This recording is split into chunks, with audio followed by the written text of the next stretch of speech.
को मिशनटा तुम पास कर तुम इरिगेशन कर कहल 33% इरिगेशन आम प्रत्येक ब्लॉक दबू देच केते परसेंट इरिगेशन अच्छे तुम्हें फेल होकरी लोक तुमको फेल देले तुम्हें विरोधी दल बसिल विरोधी दल बसबार अभ्यास रख तुम धैर्य ना विरोधी दल बसापी अरे किसी दिन बस तो विरोधी दल रे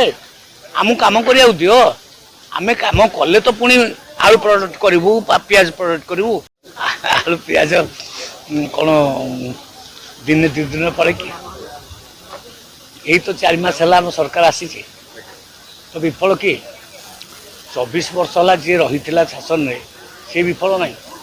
कोल्ड स्टोर ना आलू तुम मिशन फेल कल तुम 270 कोटी आलू मिशन में फेल कर पियाज मिशन फेल को मिशनटा तुम पास कर तुम इरिगेशन कर कहल 33% इरिगेशन आम प्रत्येक ब्लॉक दबू देच केते परसेंट इरिगेशन अच्छे तुम्हें फेल होकरी लोक तुमको फेल देले तुम्हें विरोधी दल बसिल विरोधी दल बसबार अभ्यास रख तुम धैर्य ना विरोधी दल बसापी अरे किसी दिन बस तो विरोधी दल रे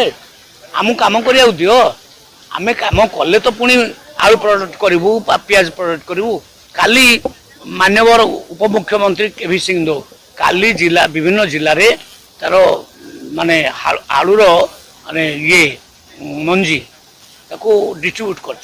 बहुत जगह आम अबिका प्रोत्साहित करुँ कृषक मान आलू लगातु मुझे आज भी अफसर को कहती जे आलू रे ढेंकानाल जिला को सेल्फ सफिशिएंट कर जमी आम बाहर आलू मगेबा ना ये प्रक्रिया अबिका चली मान्यवर मुख्यमंत्री अबिका 58टा कोल्ड स्टोर प्रत्येक सब डिविजन गोटे गोटे करेंगे ये कौन पे ये आलू पे पियाज यही मानक जोटा 24 वर्ष भर तुम न कर पार्ल यहाँ आम अबिका करने को जाऊँ धैर्य धर टे जदि आपंक आम भिडी भल लगा तेब आम चैनल को लाइक शेयर और सब्सक्राइब करने को जमा भी भूलु नहीं।